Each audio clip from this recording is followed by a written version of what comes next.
Hey guys, welcome back to Shep Talk, and welcome back to what I'm going to be calling, Third Eye Comics New Comic Day / Mail Call video, because just stopped at Third Eye Comics, picked up my weekly comic books, and also there was some new Funko Pops that I needed to pick up, and also we got in the mail yesterday a new Funko as well. So I figured yesterday I wasn't going to do a video opening up that Funko, but since now I have a few others, I figured I'd go ahead and make a video of those Funko Pops. And then I'm going to also talk about some of the comics that I picked up. Because, hey, this is what I'm going to do. And like I said, I am not a big, deep comic book guy. I know the basics. I'm not going to go into like the stories, the plot lines, everything like that. I'll give you my opinion on what the comic is and where I've come to in this comic and whatnot. And then we'll move into the Funko Pops. So let's dig into this wonderful wonderful bag from Third Eye Comics. And one of the good things I love, Amy from Third Eye Comics decided to throw in a Third Eye sticker. I love it because, it's Third Eye. I wish they made a red variant, because the red variant I'd love really well. But let's go ahead and pull out some of these comics for you guys. Alright. The first up I picked up is The Witcher number 3, The Witcher Fading Memories number 3, 3 of 4, so it is a short series. They've done that with The Witcher in the past. There's a few other comics that they've done. I'm not a very big Witcher lore person. I've seen the Netflix show. I've read the first book of short stories of The Witcher. I do have them queued up for later on. But yeah, so I figured, the stories always seem to be really well. I love the comic stories. This one is written, the story's by, I'm just going to let you guys look at it because I cannot pronounce those names, some of those names. So, yeah. And the artwork is really well done as well. That's always what drives me for comics, is the artwork. The story could be great, but if the artwork looks like it's made for kids, it kind of drags me out of it, because I'm like, eh. And I get it, that's artist preference and stuff like that. It really helps them, it depends. Artists are different. Like, I love my friend Emily's art. I'll defend it to days because I love it. And her art is different than other artists out there. So, I know art, and so it just doesn't vibe with me sometimes, especially kids' comics, or comics that are meant for adults that kind of have that kids level of artistry, I guess. And then the next one is Shang-Chi. I've been mixed on this one. The cover is by Marcus Toe and Sebastian. What is the last name?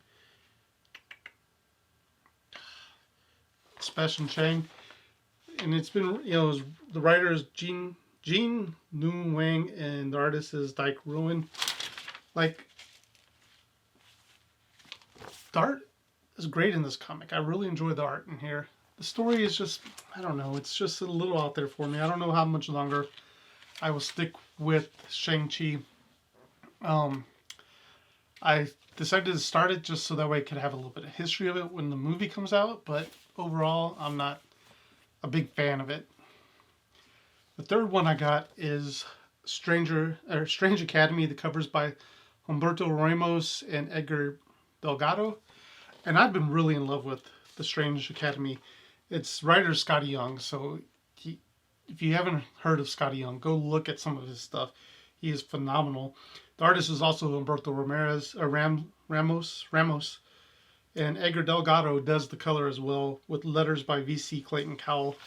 And it's just, so it's an academy of all the kids, like the powerful people's kids go to this academy down in like Louisiana. And as you can see, things happen. It is, if you haven't checked out Strange Academy, check it out. I know like the first printing of this, I wish I'd have kept my first printing because I think it's gone through the roof. And then next up is Star Wars Bounty Hunters. The cover is by Delaluz, something like that. And it's the writer Ethan Sachs and artist Pelo Villanella. You know not to come here for wording. Now the artistry is good. I do appreciate the artistry. It's just the story, like a lot of the Star Wars books for me. Um, they start off strong, and then some of the storyline just doesn't, the story arcs doesn't grab me. And it could be just that one story arc is weak, and then they'll pick up again in the next story arc. But sometimes I don't carry on. Again, just like Shang-Chi, I don't know how much longer Star Wars Bounty Hunter is going to be on my list. Then one that will probably always be on my list is Firefly. The cover is by Bengal. It's written by Greg Pak, who's just an awesome writer. Illustrated by Pius Pak, colored by Marcel Costeau, lettered by Jim Campbell. I will say sometimes the artistry is hit or miss for me. Like, you know, it just seems like when a lot of stuff going on, sometimes they dumb down the artistry. And nothing too big, it's just something that I notice, and sometimes it does pull me out and whatnot. But yeah, so Firefly, the story has been phenomenal. I've been with them since they've been doing the Firefly series, especially the new one. If you haven't checked out Firefly by Boom Studios, highly recommend it. And then second to last one is a new comic that I just picked up. Don't really know too much about it, so don't expect me to give you too much about it. But it is Stake. It is number one. It is by David Byrne. Artist is Francesca Fantini, I think. And letters by Joel Rodriguez. Like I said, it's when Third Eye Comics tells me to pick up something, I usually do. I do love vampires. I think Stake looks like it's crazy. I didn't pick up any of the alternate covers or the variant covers.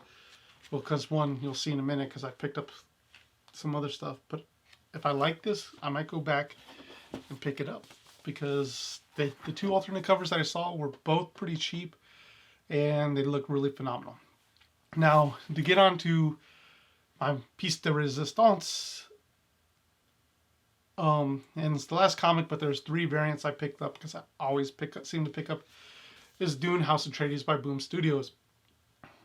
This is an adaptation from Brian Herbert and Kevin J. Anderson's novel, of the same name, Dune House Atreides. This is cover 1 by it's the regular cover by Del Felicia. There's also a version to this cover. I did not see it and don't know if I'll pick it up. It is a 1 in 25, I do believe. I think it's going for about $19.99. But all it is just a version of this one. And I don't think I really need the virgin cover of that one. But they have been... Boom Studios and the artists in here have just been killing it with the artwork. And following the storyline and adapting it for comics has been phenomenal. Highly, highly recommend reading Dune House Atreides. It is a prequel to the Dune movie. So it does take place not in Paul Atreides' time. It takes place in his dad's timeline, Leto Atreides. And as him as a kid, as a teenager / kid. So, yeah. So, highly recommend it. Now on to the second cover that I picked up. And this is the other one. And this is a cover by Del Mundo. And it's just a regular cover. But, dudes... It's when I saw this on this newsstand, I had to pick it up. The Fremen with blending into the sand just is beautiful, which then leads me into why I had to pick up the variant cover. This is a 1 in 50 cover, and it's the Virgin, and it looks phenomenal. And I'm excited. I'm probably going to send this down to CGC to get this thing just protected, because I think it's a beautiful cover. And captures like the Fremen, just outstanding. But yeah, so that's the comics I picked up this week. Let me know down in the comments down below if you liked any of them, if you follow any of them, if you read any of them. Yeah, like I said, I don't deep dive into comics too much. I am I'd say more than a general reader. I will say that I'm an intermediate. like, I don't have expert level knowledge. I can sometimes talk to you about storylines and talk to you about characters and their development. But if you want to go deep with them, I'm not. Like, if you go, remember back in like 1988 when Spider-Man did this, I'm probably going to tell you no. I'm really relatively new back to comics. I read comics back in the day as a kid to enjoy them. I picked them up and I threw them away pretty much. I only keep the comics that I actually like the covers. So like all the Dune covers will be kept. That Stake #1 will probably be kept. And a few others in there might be kept as well. But I either throw them away or give them away.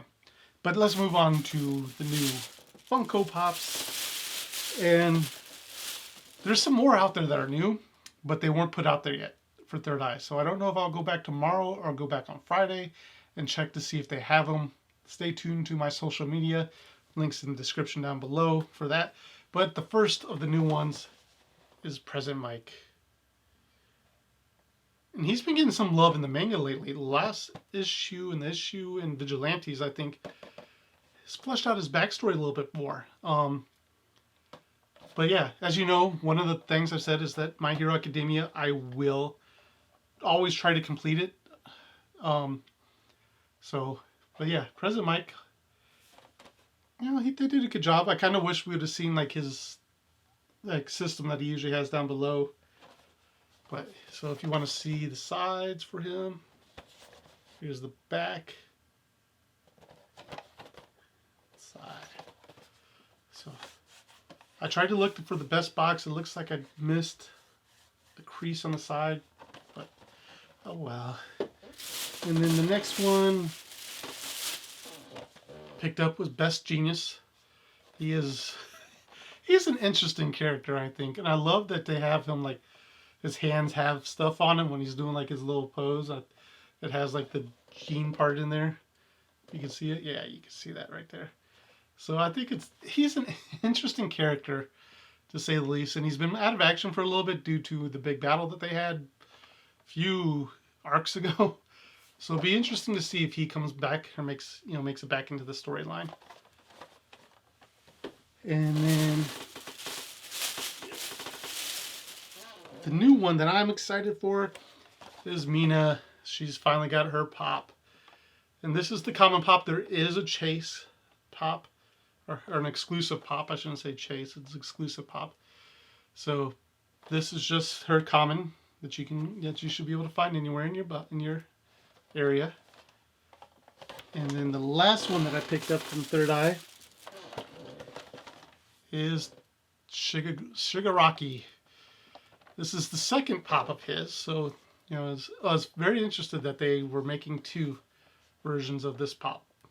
Well, it's different pop, but still it's a different version. But yeah, it's very interesting. So, of course, if you're paying attention to My Hero Academia, Funkos, and all that stuff, you probably know what's in this one. So we're just going to go down and open it right away. So that way you guys can take a look gander at it. And I'm going to try to remember, I don't always remember at the end of this, to gently break them out and put them in my display. So that way I can show you guys what they look like out of the box before putting them back in, putting them in a protector. And so we got see, they did come with the Funko Club. A lot of people have posted up that they didn't know whether or not. Some people have gotten the Funko Pop one, or the Funko Club one. This is a GameStop exclusive. It's the metallic. You can actually kind of see I like the light. It's really bringing out the metallic part. And her stuff is different. Her stuff is metallic. This one where it's translucent. So yeah, you can definitely tell on this one what is metallic and what isn't. I like that. That's definitely cool. I definitely like the metallic one. Just the colors are a little bit darker. Yeah, metallic overall is pretty But again, so this is a GameStop exclusive, but it's saying it's the Funko Insider Club. And I know GameStop does Funko Insider stuff, but it's just interesting that this is the sticker they chose for this pop. So, but yeah, guys. So I'm going to try to remember to put the displays at this part.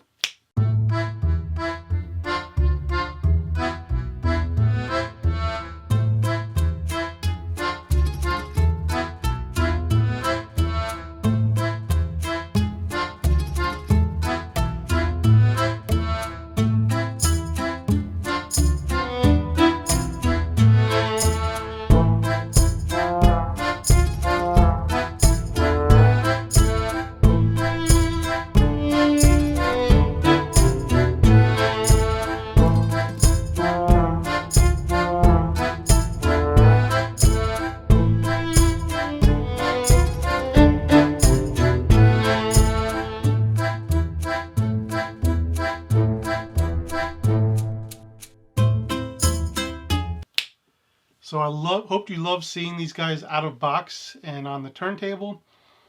I think they're very well done. I love my Funko Pops. I'm trying to narrow it down. I'm not trying to buy everything. The Funko Fair just happened, and there's some out there that I was like, I wanted to jump on, but I didn't. So I'm holding off on. Some I will buy, definitely. The G.I. Joe ones I will probably buy. And I think that's really much it for the Funko Fair. I think the G.I. Joe ones are the ones that I'm pretty much going to buy. But guys, that is all I have time for today. Thank you for watching. If you haven't done so already, please remember to like, share, and subscribe. It does help my channel out greatly, and I do truly appreciate it. So thank you for watching, and I'll see you in the next review.